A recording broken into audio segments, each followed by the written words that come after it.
सीताराम। आप सभी को जीवित पुत्र का व्रत की हार्दिक शुभकामनाएं। आज मैं आप सभी को जीवित पुत्र का व्रत कैसे करते हैं और इसकी क्या कथा है बताऊंगी। जीवित पुत्र का व्रत हर साल अश्विनी माह के कृष्ण पक्ष की अष्टमी तिथि को रखा जाता है।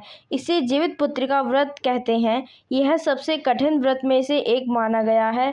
यह व्रत संतान की खुशहाली व प्राप्ति की कामना के साथ रखा जाता है। शास्त्रों के अनुसार यह व्रत भगवान श्री कृष्ण के समय में किया जा रहा है।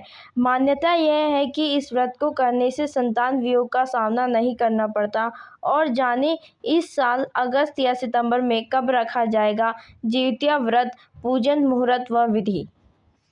इस साल जीवित्या व्रत 14 सितंबर 2025 को है। यह व्रत मुख्य रूप से बिहार, झारखंड व यूपी में मनाया जाता है। इस व्रत की शुरुआत नहाय खाए से होती है और अगले दिन निर्जला व्रत किया जाता है और तीसरे दिन व्रत का पारण की परंपरा है। नहाय खाए 13 सितंबर को किया जाएगा। हिंदू पंचांग के अनुसार अश्विनी कृष्ण पक्ष की अष्टमी तिथि 14 सितंबर को सुबह 5:04 पर प्रारंभ होगी। 15 सितंबर को सुबह 3:06 पर समाप्त होगी। जीवित्या व्रत पूजन मुहूर्त। ब्रह्म मुहूर्त सुबह 4:30 बजे से सुबह 5:19 तक। अभिजीत मुहूर्त सुबह 11:52 से दोपहर 12:41 तक। विजय मुहूर्त दोपहर 2:20 से दोपहर 3:09 तक। गोधूली मुहूर्त शाम 6:27 से शाम 6:51 तक। रवि योग सुबह 6 बजे से सुबह 8:41 तक।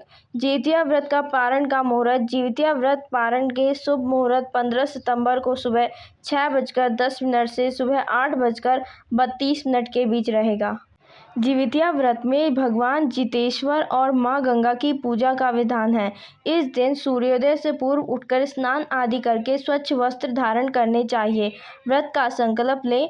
अब भगवान की मूर्ति या प्रतिमा को एक चौकी पर लाल कपड़ा बिछाकर स्थापित करें। विधि विधान से पूजा अर्चना करें। इस व्रत को कथा पढ़ने या सुनने का विशेष महत्व है।